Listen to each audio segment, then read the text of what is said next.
Assalamualaikum warahmatullahi wabarakatuh. Sahabat TV 10, kembali kita berjumpa dalam program Bincang Psikologi persembahan dari TV 10.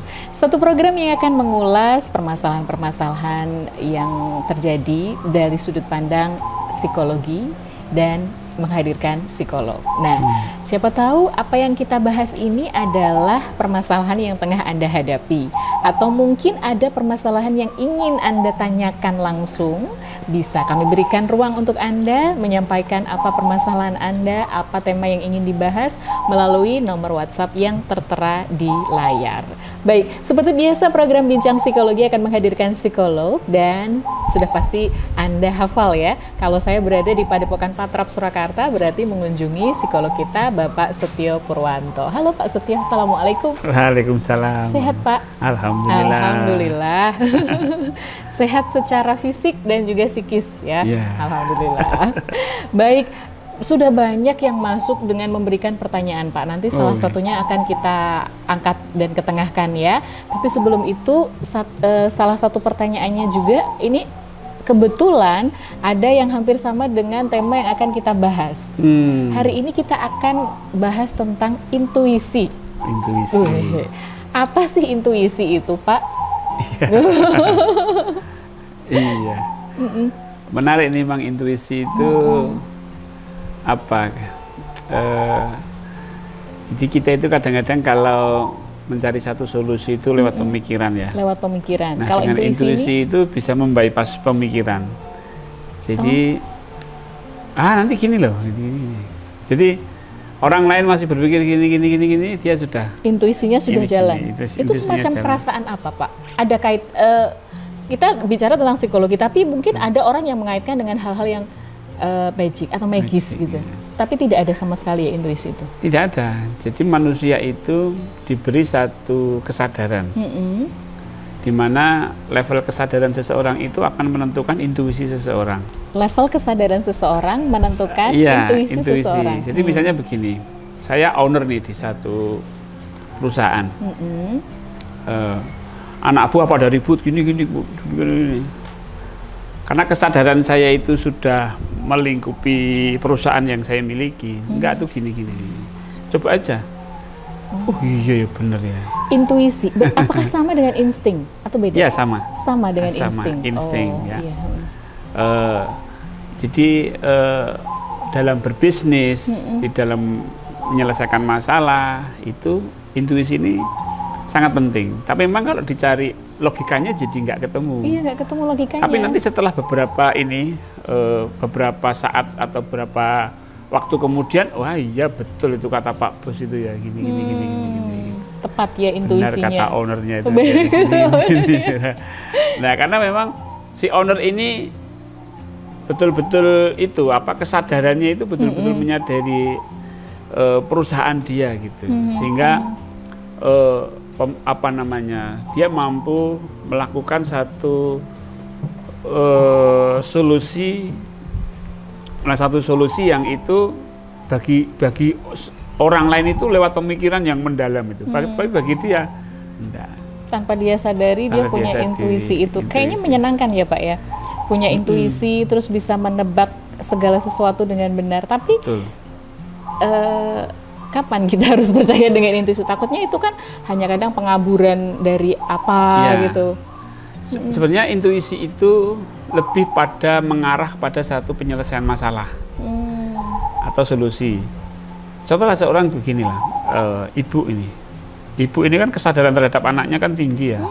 Dan insting ibu seringkali benar. Iya. Gitu. Jadi kan itu bukan insting buat-buatan. Iya. Jadi memang ini mengarah ke solusi gitu. Misalnya anak ini nangis gitu. Si ibu ini hafal, ini nangisnya lapar, nangisnya haus, nangisnya karena sakit, nangisnya karena pipis atau apa. Ilmu titen ya.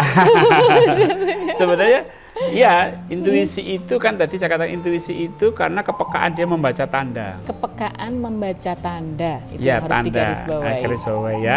Kepekaan membaca tanda. Tanda apa? Anak ini nangisnya beda. Meskipun orang lain anggapnya sama. Nangisnya sama oek-oek ya. Oek sama enggak. Ini beda coba. Bagi orang ini nggak paham karena memang tingkat kesadaran dia terhadap bayi itu rendah gitu loh. Tetangganya atau mungkin bapaknya aja mungkin nggak tahu. Betul. Nah, ibunya ini yang betul-betul. Nah, itu bisa paham dia. Oh, ini tandanya gini. Kan sulit dijelaskan juga. Iya. Saya juga secara logika juga ini ya. Sama aja kok oek-oeknya. Gitu. Sama gitu. Tapi itu bisa bagi si ibu itu dia bisa membedakan gitu. Nah, itu intuisi kan itu mengarah pada satu solusi. Ya, satu solusi. Jadi, kemudian juga misalnya karena mungkin misalnya karena profesi juga bisa gitu.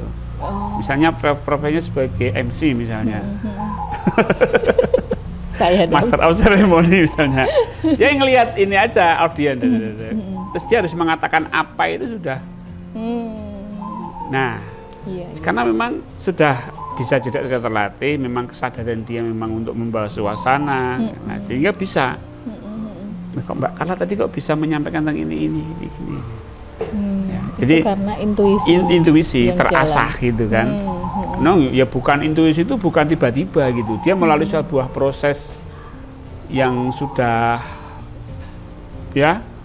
jam terbang lah boleh katakan begitu ya.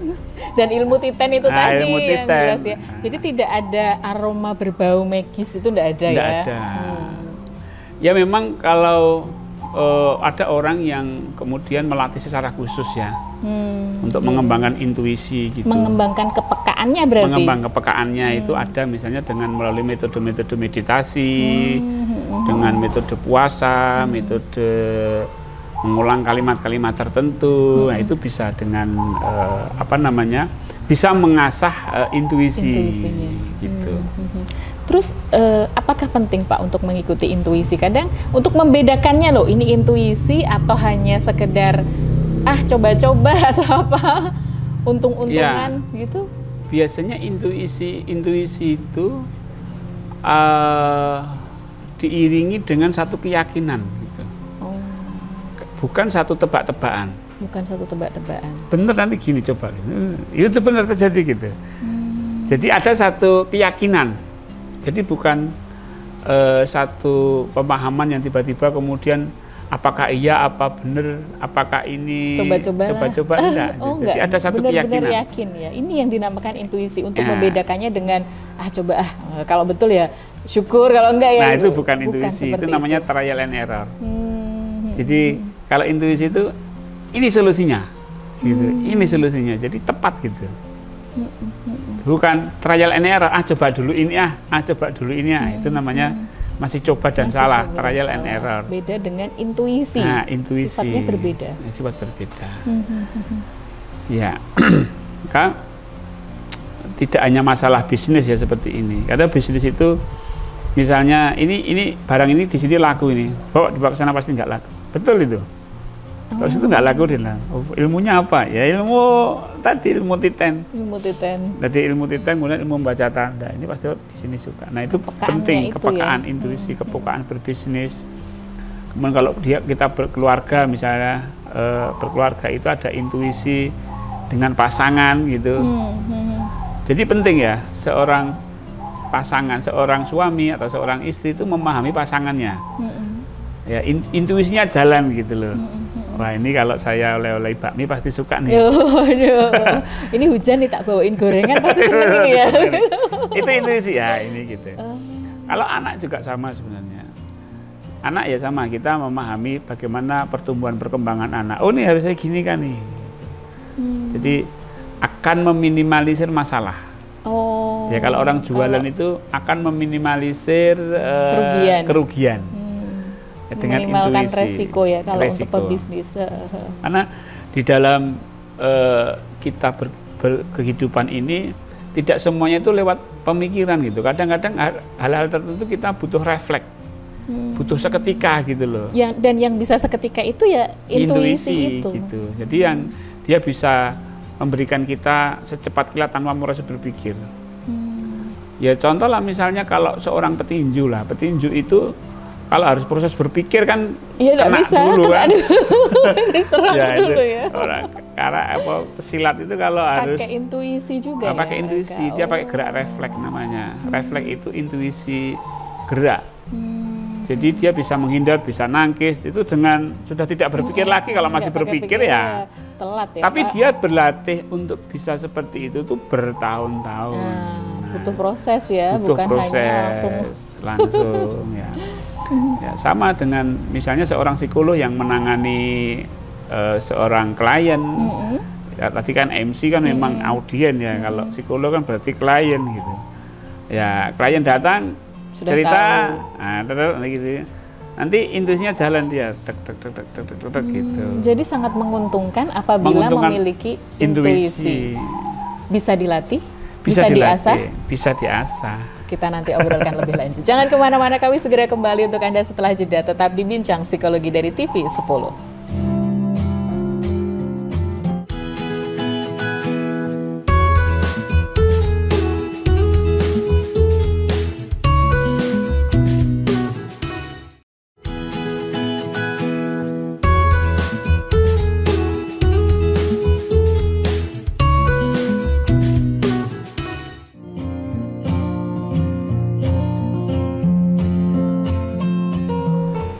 Terima kasih Anda masih bersama kami di Bincang Psikologi dari TV 10 bersama saya Carla Ratna dan psikolog kita Bapak Setio Purwanto.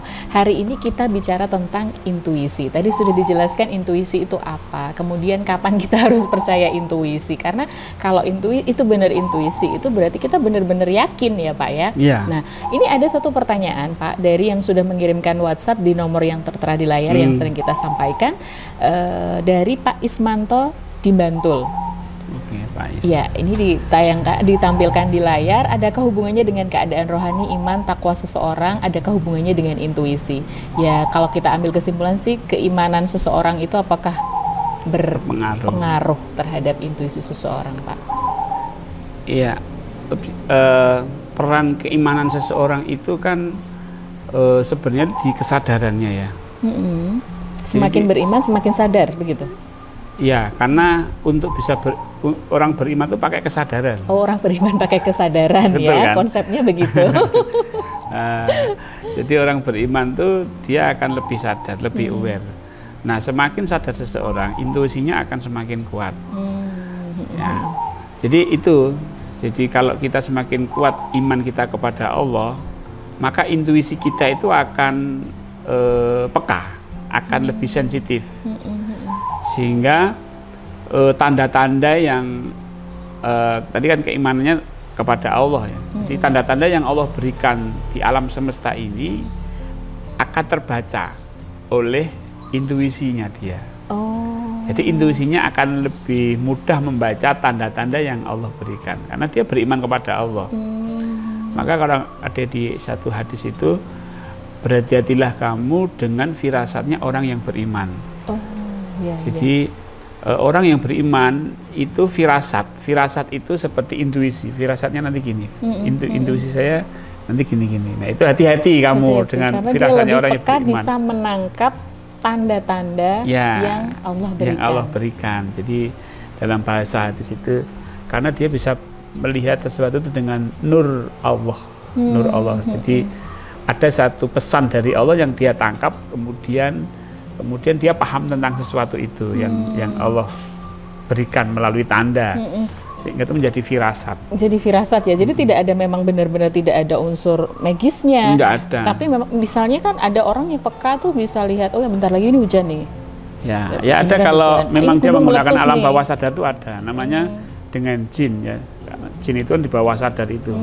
Dia bisa menggunakan itu juga, tapi ini beda konsep kan ya, kita bicara konsep tentang intuisi yang dipengaruhi oleh kesadaran seseorang dan keimanan seseorang. Jadi kalau di bawah sadar itu di Quran itu di hadis Quran itu jin itu mencuri-curi informasi di pagi hari gitu.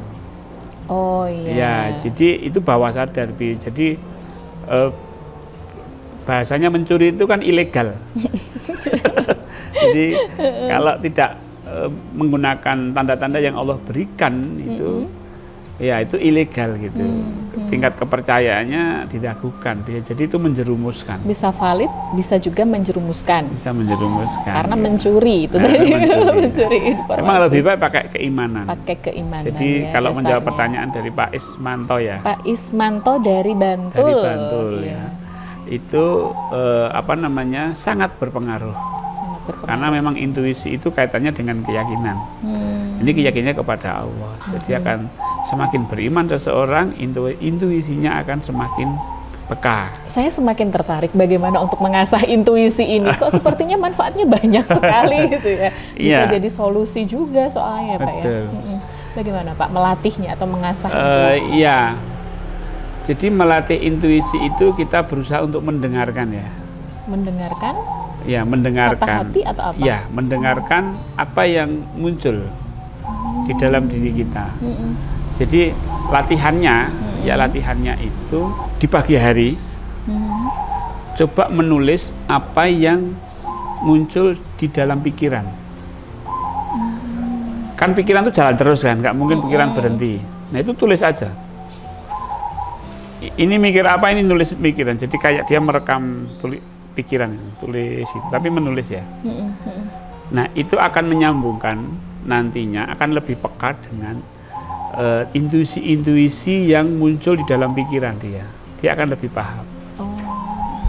Ya, sekaligus dia mau juga bisa membedakan apakah ini intuisi yang mengarah ke solusi atau hanya alam pikiran yang dari alam bawah sadar.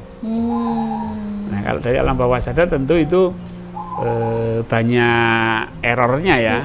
Ya kalau itu tidak sepenuhnya bahwa itu solusi. Tidak solusi. Trial dan error itu tadi ya. Error. Nah itu kita menulis itu untuk melatih. Jadi memang tiap pagi memang. Jadi sampai misalnya menulis sampai dua lembar gini gitu. Atau bisa dengan ngetik. Kalau ngetiknya cepet ya. Kalau sebelah jari gini lama. Jadi karena pikiran itu cepat sekali gitu. Nah, nanti itu melatih kepekaan. Jadi dari mendengarkan pikiran, kemudian merekamnya dalam bentuk tulisan. Nah, tapi tulisan itu jangan dipublish. Jangan juga kita baca. Udah, tutup aja. Karena ini tujuannya untuk latihan ini aja. Nanti kalau dibaca jadi menilai, jadi ini ini bukan bacaan ya. Tuh kan sebenarnya ini kan nggak bener gitu. jadi menjudge sendiri ya nanti. Padahal dia nggak suka dijudge. Kalau semakin kita sering menjudge pikiran kita, maka intuisi itu akan semakin mengkeret gitu. Mengkeret itu apa? Ya semakin nggak kelihatan gitu. Dan tidak berkembang itu tadi ya. Makanya diperlukan keterbukaan kita. Keterbukaan, sikap netral terhadap pikiran-pikiran kita, perasaan-perasaan kita. Tidak menilai. Nah, kalau diri kita itu dinilai itu intuisi akan hilang. Iya, gitu. Dia nggak percaya diri untuk muncul. Nah, gitu. Ya, itu bisa dilakukan tiap pagi ya. Tiap pagi. Kemudian meditasi juga, meditasi, relaksasi atau zikir ya.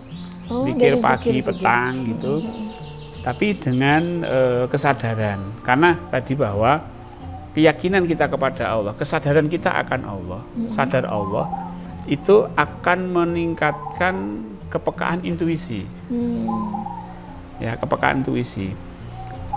Nah, dengan kita berzikir kepada Allah itu kan kita menyadari Allah. Nah, kebiasaan begini ini akan membuat kita lebih peka. Di dalam mendengarkan ini lebih mudah menangkap apa yang Allah berikan, ilham-ilham yang Allah berikan kepada kita gitu. Nah, ya memang kita harus latihan juga untuk ini ya, bahasa tulisannya itu ada jeda, ada koma. Koma dulu, lanjutkan lagi. Nah, koma, jeda atau diam sejenak itu sebenarnya untuk pengendapan. Nah, disitulah biasanya akan muncul intuisi. Oh, justru di fase jeda itu ya? Relax itu.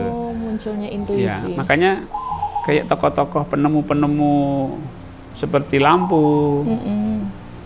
Kemudian ya kalau lampu memang eksperimen berulang kali ya, mungkin dia terus menemukan wah ini gitu.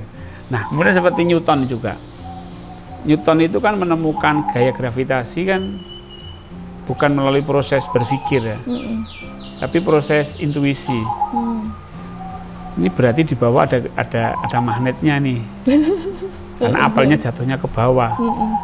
Nah orang lain nggak kepikiran, tapi karena dia, dari situlah muncul keilmuan yang sampai sekarang jadi patokan. Google Map itu karena penemuan dari awalnya dari Newton, kemudian Archimedes, gaya tekanan air itu bukan dari pemikiran tapi dari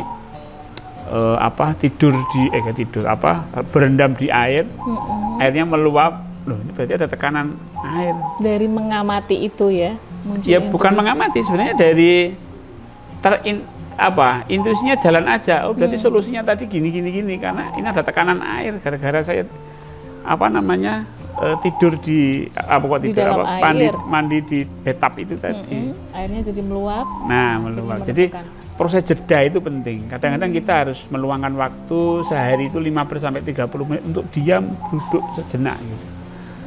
Nah, ini bagian dari melatih intuisi. Melatih intuisi ya. Jadi investasi kita 30 menit itu akan bisa membantu kita agar apa yang kita lakukan itu lebih efektif dan lebih efisien. Ya, bukan trial and error. Iya, itu kan memakan waktu, makan biaya, energi dan lain sebagainya. Waktu buang-buang energi trial and error. Beda dengan intuisi. Jadi meluangkan 30 menit kurang lebihnya ya Pak ya. Itu investasi. Baik, hampir 30 menit juga ini kita.